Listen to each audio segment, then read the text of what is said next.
नमस्कार दोस्तों, जब आप समुद्र के बीच पे घूमने जाते हैं तो आपने एक चीज देखा होगा कि जो समुद्र की लहरें होती है वो एकदम स्पीड में किनारे पे आती है और पीछे वापस फिर चली जाती है।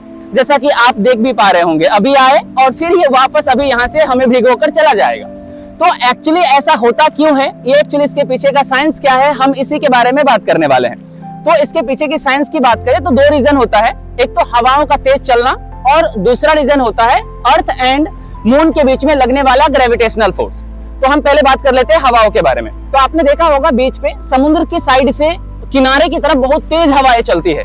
तो वो तेज चलने वाली हवाएं जो समुद्र के पानी होती है, जो लहरें होती हैं, उसको धक्का देकर साइड में लेकर आता है, जिसकी वजह से वो पास आता है और किनारे हम जानते हैं ऊंचा होता है समुद्र से, फिर वापस पानी पीछे चला जाता है। तो एक रीजन तो ये है, लेकिन जो मेन रीजन है वो ये नहीं है, ये है दूसरा जो रीजन है वो ग्रेविटेशनल फोर्स का लगना है।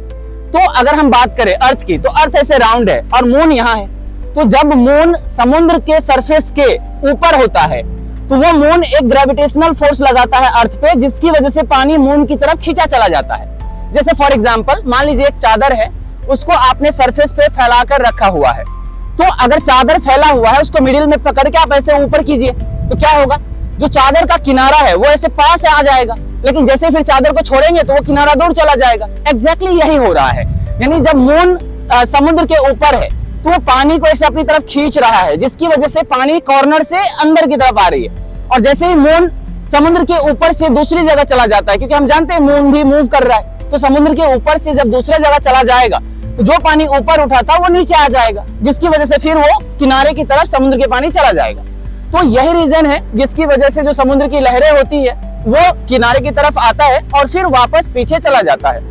तो आज के बाद आप जब भी समुद्र के किनारे पे जाए तो आपको ये रीजन पता होना चाहिए कि ये जो लहरें होती है वो आगे पीछे मस्ती इतना क्यों करती है। क्या आपको भिगाने के लिए आती है? ऐसा बिल्कुल भी नहीं है।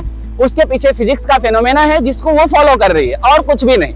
बाकी आपको ये वीडियो जानकर कैसा लगा, ये इन्फॉर्मेटिव अगर लगा हो तो आप कमेंट सेक्शन में जरूर बताएं, और इस तरह के और वीडियो के लिए आप चैनल को सब्सक्राइब कर सकते हैं।